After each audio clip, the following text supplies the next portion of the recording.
Hello, everyone, and welcome to another episode of Hangfire. Today's show is a big one. Heritage Auctions has just unveiled an incredible new Rolling Stones auction packed with rare and historic pieces that you have to see to believe. And we're joined today by Charles Epting, their Director of Consignments, who's giving us an exclusive behind-the-scenes tour of these amazing treasures, some of which you could end up owning. Charles is with the collection in person in London right now. Charles, welcome to Hangfire. Thank you so much, Justin, for having me. I've been looking forward to this chat for a while. This is going to be a lot of fun. Yeah, I as well have been looking forward to it. We've been speaking for a little bit, and I can't wait to see these items and hear about them. But first, I have to ask. Now, we have a connection because someone we know very well was a guest on Hangfire as well. But you grew up with the Rolling Stones music, so this is really a very appropriate gig for you, isn't it? I grew up intimately familiar with the Stones' music. You've spoken to my father, Chris Epting, before. My dad lives and breathes the Rolling Stones in many ways. I don't remember a time before having them in my life. You know, growing up in the car with him, we had the singles collection, the London Years 3-disc CD box set was just in the car with us at all times.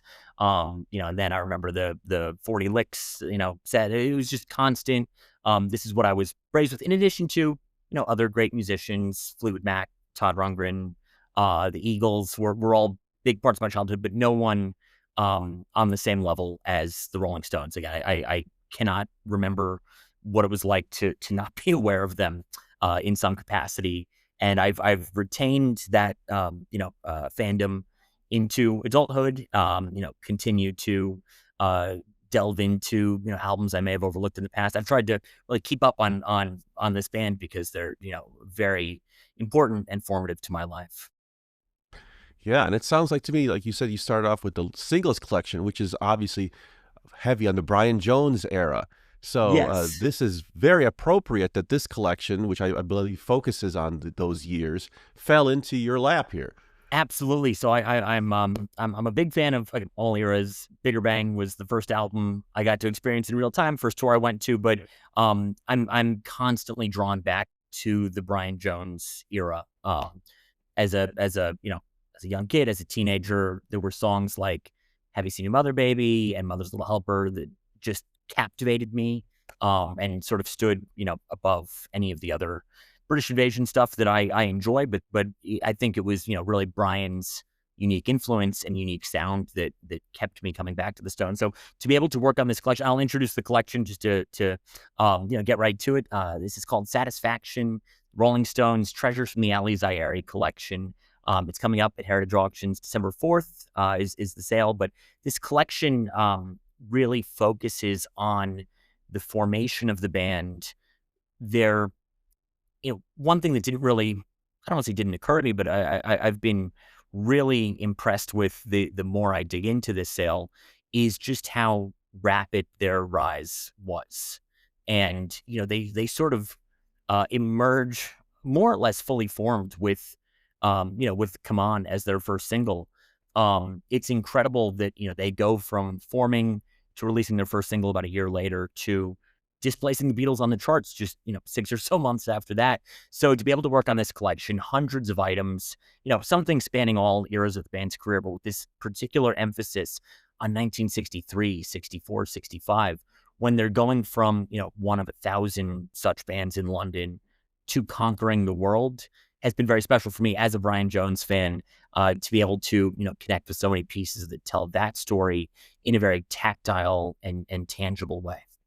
That's amazing. Well, I think people want to see what exactly we've got here because I think we've whet people's appetites. What do we have here that tells this story? Absolutely. So I've brought along a couple of my favorite pieces. I'm in our Mayfair gallery. We've got a display on through the end of November with many of the highlights from the collection. But I wanted to just bring a few of my favorites. This is one of the most interesting. This is for May 9th and 10th, 1963, beat group competition, essentially a battle of the bands, which the Rolling Stones did not play at, and essentially nobody of note played at this battle of the bands. The reason it is so important historically is two of the gentlemen on the judging panel were Dick Rowe from Decca Records and George Harrison of a band called the Beatles. And Decca had passed on the Beatles, and Dick Rowe wanted to apologize to George Harrison, admit that they'd made a mistake by foregoing signing the Beatles. And George Harrison essentially said, look, no worries, no hard feelings. By the way, there's this band called the Rolling Stones. I think they may be onto something. You should check them out. Decca should consider signing them. So it was after this beat group competition that Decca looked into the Stones again. This was May. Come On comes out just a couple of months later. And this was sort of the genesis of the Rolling Stones recording contract. And I think having a handbill from such an obscure but significant event in the band's history is a wonderful sort of jumping off point, for telling this story of their meteoric rise. That's incredible. I never knew that tidbit. Again, the fact that any paper survives from it at all, seeing as, again, none of the bands that participated, you'd get a $10 voucher if you took part. No one ever went on to anything, but if it weren't for that meeting of Harrison and Rowe, who knows what would have become. Sure, they would have had other opportunities, but I'm glad that it didn't come to that. I'm glad that there was that meeting, on that fateful night.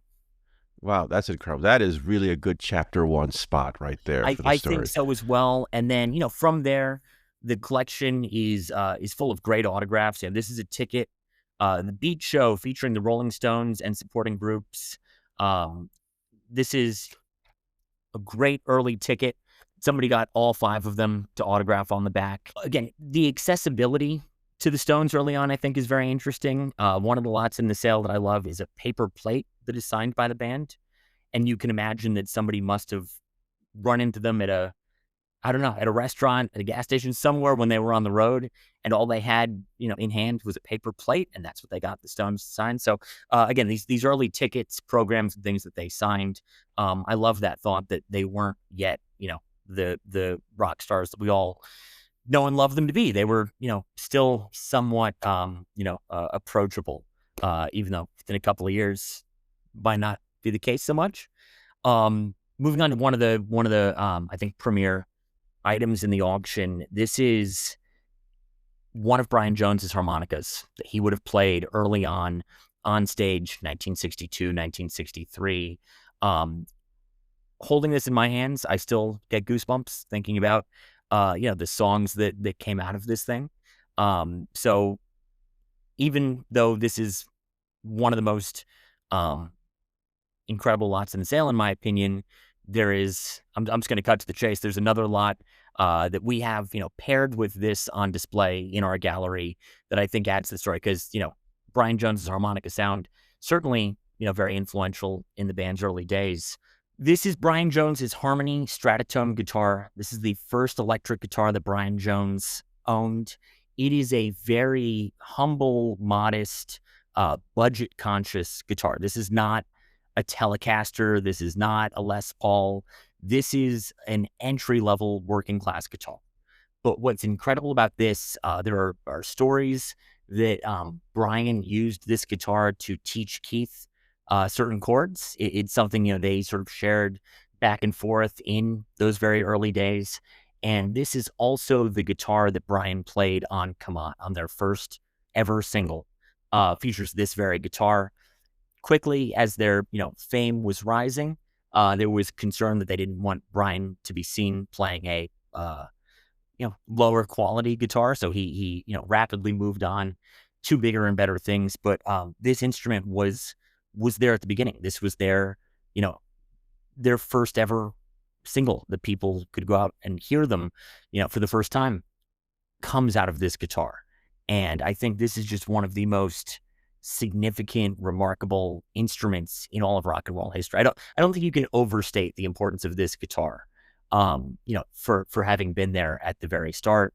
And I am very optimistic and very, very hopeful about how this will perform at auction. He wasn't even the original owner. The guitar is actually predates the band by a year or two. This is, I think, great evidence of their blue collar working class background. It's nothing flashy. It's it's nothing special. Doesn't necessarily sound that great, but it's what somebody of Brian's position in life was able to afford. And when you have that much talent and that much vision, as these five guys did, it proves that the instruments don't matter. What matters are the songs. What matters is the drive and the ingenuity that they demonstrated. So that's why I love this so much. Is again, you picture them playing all number of beautiful high end guitars later on in their careers. The fact that it originated from something like this is just unbelievable. And it looks like it's in fantastic condition. It is. I wish I could play guitar because I would give it a go. But it's again, it's gorgeous. It's I can't think of a more important instrument in Stone's history. Again, there's some that may be more recognizable or played on bigger songs than Come On. But in terms of being foundational, being significant, I think this is number one in the entire history of the band.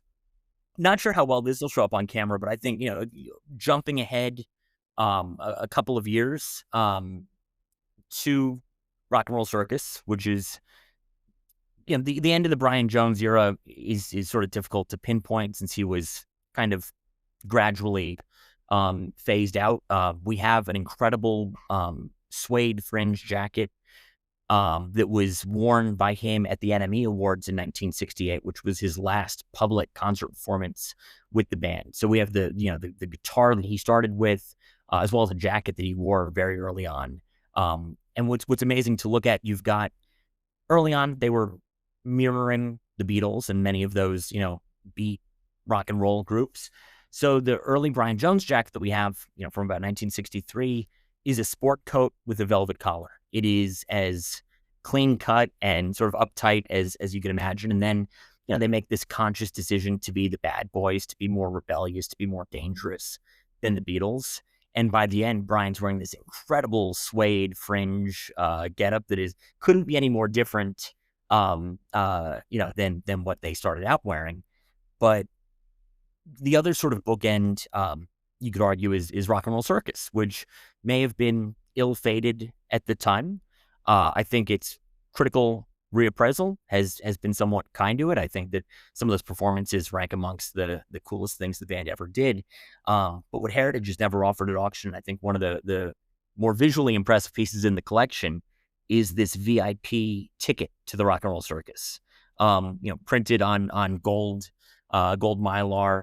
You are invited to the Rolling Stones Rock and Roll Circus Wednesday, 11th December 1968. It's also basically a disclaimer. They're going to be filming, so you're agreeing to have your likeness reproduced. But costumes provided 6:30 to 11 p.m. Obviously, that was a timeline that was pushed back as the night went on. But again, a VIP invite to Rock and Roll Circus, I think, is amazing. We also have a sort of handbill from Rock and Roll Circus signed by Mick, Brian, John, and Yogo, which if you could pick any four people that were there that night, that's probably would have been my choice. So we've got some great pieces related to Rock and Roll Circus, which was, again, if NME was the last concert performance with Brian in public, Rock and Roll Circus was his, sort of ceremonial send off. And then just a couple of months later, you have Hyde Park after his passing, which is really the end of the Brian era. Speaking of Brian Jones, I hope it's all right if I share my favorite item in the sale with you. Please. Which we're going to have to, sort of go a completely different direction in the timeline.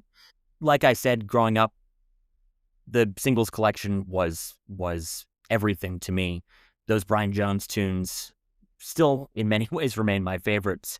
So what I have here is A Child's Garden of Verses, a Rainbow Junior book from the late 1940s. And this was Brian Jones's personal childhood book, which the front cover is detached, which makes it easy to show you at the inside. This Rainbow Junior belongs to Brian Jones, written in childhood cursive, maybe the earliest Brian Jones autograph in existence.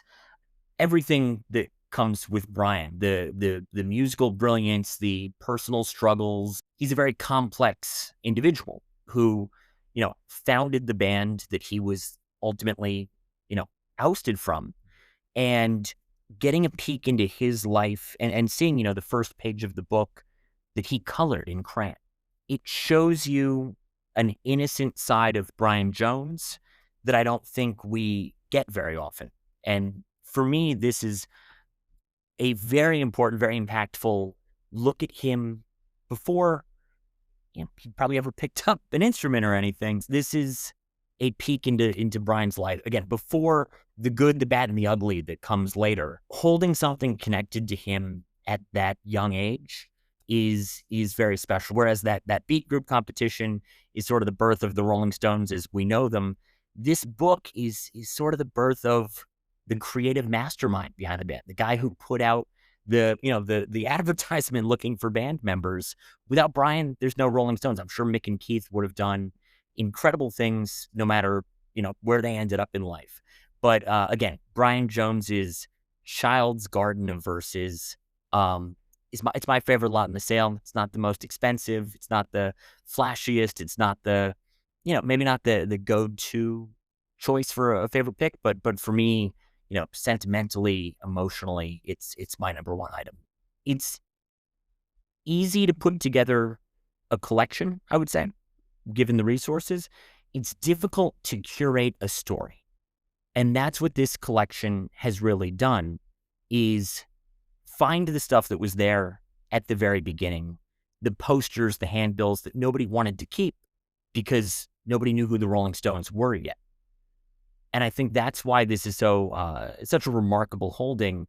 Is it's the Stones before they were, the capital R, capital S Rolling Stones. And that's why it's been so much fun to dig into and to tell these stories. Is you get to witness the formation of not even a band anymore, a force of nature at this point in 2025, when there's still speculation about new tours and is a new album coming out. What other band, 60 some odd years later, could we be having this discussion about? All these items you've brought up here are all literally ground zero items for the story of the Stones, and you've been working with it now for a while. You're there in London with it. I know it's probably just a hurricane of feelings and thoughts, but I mean, has this kind of doubled down your love and your appreciation for the music and the history as you're coming across these items? It absolutely has. It has forced me to revisit songs and albums that I may have forgotten about. My wife and I have a young baby. I haven't had a ton of time to listen to music over this past year. So having an excuse to go back to the singles collection, even to listen to Come On with fresh ears. That's the way the first disc in that box set starts. It's the start of their career. But to listen to it while holding the guitar that's being played on it, I think it's easy to overlook that song because they so rapidly go on to such great heights with their own songwriting. And I think it's easy to forget that a simple Chuck Berry cover like that can still sound so fresh and so immediate and so important and visceral and all of these things. Because, again, there's a very short span between them being a cover band and them writing Satisfaction and Jumpin' Jack Flash and the greatest songs the world has ever known. So it has forced me to revisit those early days and think about, it's a band that I've known my entire life. You might take them for granted at a certain point. When they're omnipresent, it's easy to just hear a song like Satisfaction while at the grocery store or whatever and not consider how revolutionary and vital these songs are. So this collection has been a real privilege to be able to work on because it has rekindled my own love of the band. Not that I ever stopped loving them, but again, it's fun when you have an excuse to go back and take a more scholarly look at such an incredible career. It goes to show that the Stones are still sought after, and this auction is going to prove that people are still wanting to have the Stones part of their lives in a tactile way by having some connection to the history. It'll never end. It will never end. For so long, I think the rock and roll memorabilia space was dominated by the Beatles and perhaps Elvis. But in recent years, there's been, incredible movement in other bands and other artists. And I think the Rolling Stones have really come into their own from a collectible standpoint. And people have, started appreciating this stuff in a way that, again, there's always the rivalry between the Beatles and Stones. I like to think that a collection like this coming to market, uh, again, amidst rumors of a tour and an album and everything, whereas, no knock against the Beatles, no disrespect to the Beatles, but they're always going to be viewed in past tense. And the fact that we can hold a Rolling Stones auction in December of 2025, as you said, awaiting new Rolling Stones news, says something very special about this band. It shows you why they're not like anyone else. And I think that again speaks to the constant desire and craving people have for a tactile piece of the band's history. And like I said earlier, pieces of history that in all, likelihood would have been thrown away 99 times out of 100. If you went to see them in 1964, odds are you weren't going to keep your ticket, let alone get it autographed. And again, these are formative, foundational pieces of the band's history, which fewer and fewer of these things are turning up at auction. So I think it's a really exciting opportunity for fans of the band to get their piece of the early days.